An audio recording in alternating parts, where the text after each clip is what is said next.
All right, so we stopped talking about pain, okay, and the concept of pain and different types of pain. Now we're going to talk about just briefly different ways pain is controlled. So there are control mechanisms we have, both external control mechanisms and internal control mechanisms that can be used to modify pain. So these are called collectively the anti-nociceptive systems. So anti-nociceptives are against pain. Um, your book talks about these various levels which this pain inhibition can occur, starting kind of in the most peripheral level. So you do have anti-nociceptive systems and ways you can inhibit pain at the most peripheral type level. Okay, an example of these is analgesics that you take. Ibuprofen, acetaminophen, those kind of things are drugs that can inhibit pain reception primarily by an inhibition of synthesis of prostaglandins, which play an important role for stimulating those chemoreceptive free nerve endings for pain in the periphery. Okay, and so it helps impair or inhibit the synthesis of prostaglandins, so it reduces pain and inflammation via that fashion. Okay. Also, things like ice, trying to decrease swelling and also reduce overall metabolic activity to reduce the effects of some of those the chemoreceptors that are being stimulated, and reduce swelling, which also that pressure from the swelling causes pain and sensitizes mechanoreceptors that are, once you push on them and stretch on them or enough, they can cause pain. So that's what ice is attempting to do anyway. Okay. Also, ice itself will decrease some of the conduction velocity of the nerves in the periphery. So when you actually make it numb, you're actually, if you reduce temperature, it's harder to transmit those action potentials. Okay, the warmer your system is, the faster you can propagate action potentials. Molecules move more easily and those kind of things across membranes when it's warmer. So the cold numbs it by reducing action potential activity. This is just showing you at the peripheral level, when you have some kind of tissue trauma, it's like a needle going into you, opens up cells and rips them open, which they contain prostaglandins, potassium, bradykinin, which all are molecules that can activate free nerve endings that are chemoreceptors, that are nociceptive chemoreceptors. Some of the branches of those free nerve endings branch off to things like mast cells, which then release histamine, which can cause an increase in inflammation, or substance P of blood vessels, which cause them to vasodilate and causes swelling in the area. So the peripheral level things we're trying to do is interrupt some of these processes, either through a drug that inhibits prostaglandin synthesis or even histamine synthesis, or you're trying to cool it down to reduce swelling and those kind of things. So that's what we're acting at, is this peripheral level. So now moving a little more proximally into the central nervous system here, level 2 anti-nociception occurs in the dorsal horn itself. So when the signal is first arriving into the spinal cord at the dorsal horn level, there's mechanisms in play there that can help to shut down pain or reduce pain responses there. These are typically mediated through interneurons. Most of our nervous system is interneurons, and that even includes in the dorsal horn, ventral horn, that gray matter. As you've got a lot of cell bodies in there, but a lot of those cells are not just your anterior horn cells or your first order neurons that are coming in from the periphery, but there are lots of interneurons in there, and a lot of those interneurons can be inhibitory in nature. Okay. Sometimes we call these mechanisms the gating mechanisms, also counter-irritant effects. Okay, so we'll show you a little picture here that kind of illustrates that a little bit better. Typically what's happening in the dorsal horn is you're releasing some form of natural opiate, okay, that acts as an inhibitor at dorsal horn level. These include things like encalphins, which are a group of neurotransmitters, dynorphin and beta endorphin. Okay, so any of those are these on this larger classification of endorphins. Okay, you think about runner's high, endorphin release, those kind of things, just natural opiates that when released typically cause inhibition right at the dorsal horns. Okay, so this is just showing you kind of this mechanism of a gating slash counter irritant effect. So you know how when you smash your thumb or do something like that, how it's very common that you grab it, you might rub on it, you might put pressure through that, immediately after that occurs. So one of the mechanisms you're trying to influence is this. So if you'll notice, you've got your C fibers and your A betas coming in very close to each other. One's coming in the medial division of that dorsal root, one's in the lateral division. Okay, so the proprioception is coming in the medial, and then the pain in the lateral. But they're coming in that same nerve root level. There are some little branches that come off of the mechanoreceptor, or the proprioceptive fibers, that influence interneurons in that dorsal horn. And so when you rub on that vigorously, there's a couple things. First of all, you're getting this counter-irritant or distracting effect. If you're placing another stimulus that is different than pain, that's going both to your conscious awareness and at the dorsal horn there, it's kind of distracting. You know, it just makes it harder to appreciate just the pain response because you're having this other response and you're overwhelmed. You're trying to overwhelm your senses with the mechanoreceptors and the proprioceptive to kind of mask the pain. Part of the way that works, though, is actually right at the dorsal horn levels that those branches will excite inhibitory interneurons. And those interneurons there that will release encalphins that inhibit pain transmission at the dorsal horn as well. So you get a couple of things. You actually get true inhibition because of some branching there that causes release of these endorphins and encalphins at the dorsal horn, but also that kind of masking because you're distracting the pain as well and try to overwhelm other receptors that mask that. Okay? And this is some of the reason like TENS works and so forth. There's the same principle with like TENS units you put on. You're trying to influence the same mechanism, you know, versus, you know, a lot of times you don't want to rub on an injured joint, you know, and those kind of things. You can't reach it, you know, so, and you can't do it all the day because you get tired. So you put a TENS unit on and that causes some of the same effects. Moving a little bit farther up in the nervous system here, this is called level 3, which is known as the fast acting neuronal descending system. So this has a pretty immediate effect within a few, you know, less than a second, a few seconds kind of thing. We're talking about a very, you know, a little more quicker response that influences your pain. It's called a descending system because this is now we have centers that are being activated, typically in the brainstem.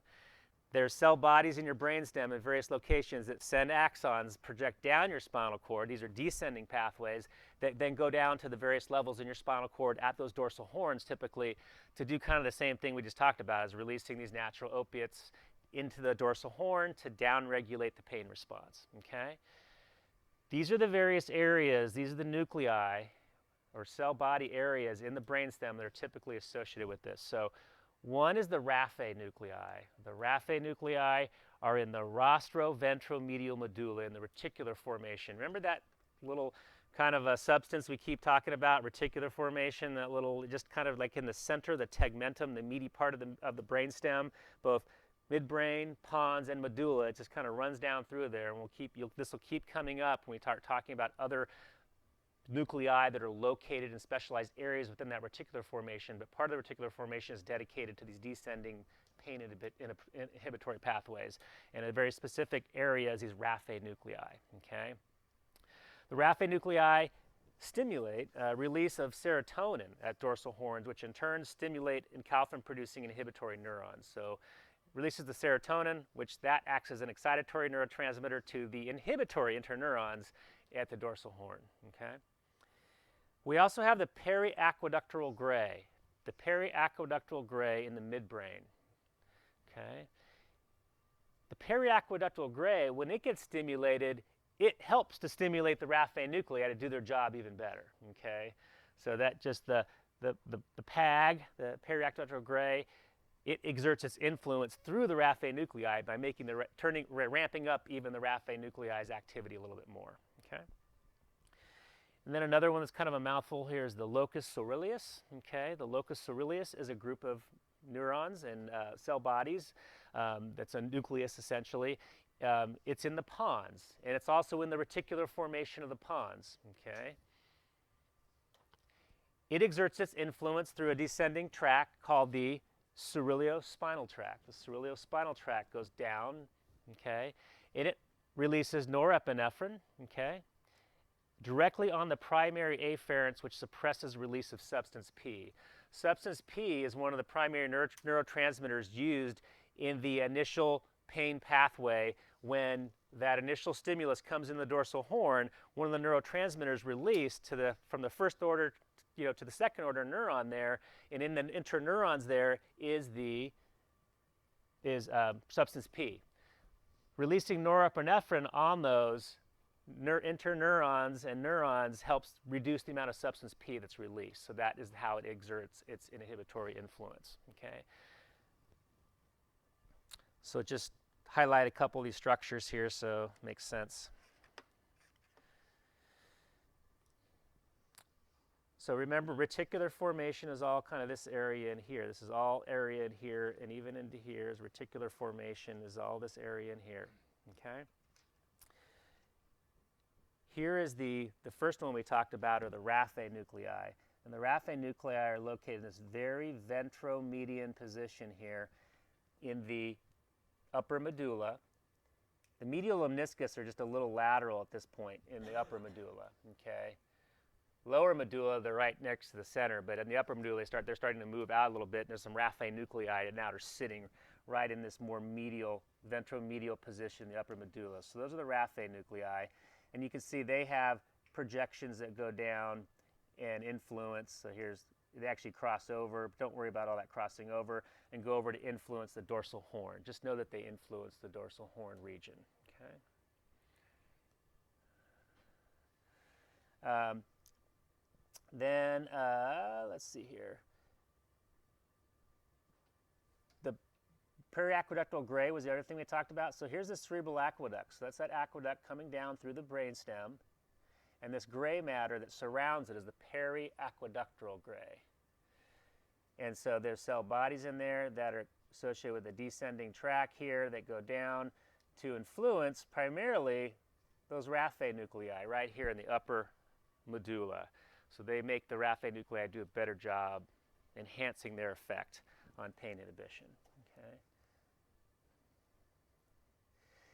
And then there's the locus coeruleus right here. Okay. And it goes directly down and releases norepinephrine, which inhibits substance P release at the dorsal horn, inhibiting pain. And these are actually, these are these branches coming off. So this is actually right here, partially here. This is your spinothalamic tract coming up.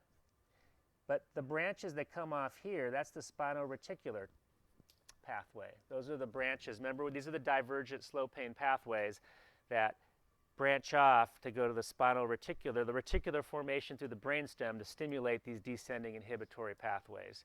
You know, a second or two after you've got the pain, when you start getting the slow pain, you start to then try to regulate a little bit so it doesn't become overwhelming or become a problem and just is self-regulating. Okay. So those are stimulated by that spinoreticular pathway. Okay. Then level 4 is the considered the hormonal system. So this primarily involves the PVG. The PVG is the periventricular gray matter, not the periaqueductal gray, what we just talked about. The PAG, the PAG, is in the midbrain primarily. The PVG is there's some gray matter around your ventricles, okay, up in the cerebrum, primarily around your third ventricle, okay? So at the hypothalamic region, the hypothalamus is right there on each side of your third ventricle. There's some gray matter near the hypothalamus called the periventricular gray, okay, right in the hypothalamus area that is involved with this. And that area helps to stimulate the pituitary gland to release hormones, okay, particularly beta endorphins from the pituitary gland, but also ACTH from the pituitary gland, which then goes to influence the adrenal medulla on your adrenal glands, which secrete cortisol and those kind of substances, which also play a role in some pain inhibition, okay? So beta endorphins are released from the pituitary. That goes into your circulatory system. That influences inhibition of pain in the periphery, okay, and causes some pain inhibition. These are, again, natural opiates that block pain receptors in the periphery, but they also do block some in the central nervous system as well, okay? So it influences both peripheral and central nervous system because it's in your blood supply, so it's getting to both your central and peripheral nervous system, and it's blocking receptors that are mediating pain in both the periphery and the central nervous system, okay? Same thing with the encalfin. The encalfin is eventually released from the adrenal medulla, gets into your bloodstream, circulates around, does similar functions. The encalfin is also a natural opiate that blocks pain responses. The thing with this level 4 is it's a delayed response. This takes several, minutes sometimes to come to full effect. But then those effects can last for hours once this gets in your bloodstream. Okay, so it's a little slower to respond, but the effects are longer. Okay, so you kind of have your fast-acting level 2 descending systems to kind of like take an immediate response to try to reduce some pain, but then you kind of until these level 4s kick in, and then they last for longer to kind of help moderate the pain. So that's just here showing, this is the periventricular gray matter, this area here on this kind of most medial aspect of the hypothalamus, okay? And then it influences, I take that back, it's right here. This is the hypothalamus, and there's some gray matter right on the most medial part of the hypothalamus, okay? That's called this periventricular gray matter, and that's where some cell bodies that go down and influence the pituitary gland to release beta endorphin directly into the bloodstream, and then also ACTH into the bloodstream as well, which causes the adrenal medulla to release its own neuromodulators. The last level of pain inhibition is level 5, or called level 5, and I think these are just arbitrary numbers they gave these. So cortical level, okay? So the cortical level is where it's mind over matter, or when placebo, and this is you thinking, hey, you have some conscious control over pain, making it worse or better. You can use your mind to help your pain be better or worse. So if you tell somebody, just like that article I shared with you, that if you have a conversation with them and talk to them about their pain, show empathy for their pain, that can often cause a placebo effect. Tell them they're going to get better, that back pain is very common. Most people they experience it for 4 to 6 weeks, but after that, you want to stay active while you're doing that, you set them up for success, so you get some benefit, and that's just tapping into that mind over matter. That can be very, very powerful. That's the same thing why people can, you've seen those people that hang themselves from their nipples and ears from chains, or they, take things like David Blaine, and I mean, just the amount of pain that people can endure. You can train your mind to endure pretty extreme pain without having all the other physiologic responses associated with it, okay? Distraction, just pure distraction can temporarily make you think or forget about pain, and relax, and helps relax. If somebody's excited or cold or uncomfortable, your pain's going to be higher, your tonal set, your nervous system's going to be ramped up, and you're going to heighten responses to pain, fear, anxiety, all those things. So if you can mediate those and eliminate the things that make it worse and maximize the things that make it better, then you really can do a lot through just the cortical level effects of this. And then this is more cortical. This is the limbic system here. Okay, so this is that cingulate gyrus. So they're just showing that higher centers in the cerebrum can influence things like the periaqueductal gray and the descending neuronal system. You can use mind over matter, so to speak. Okay.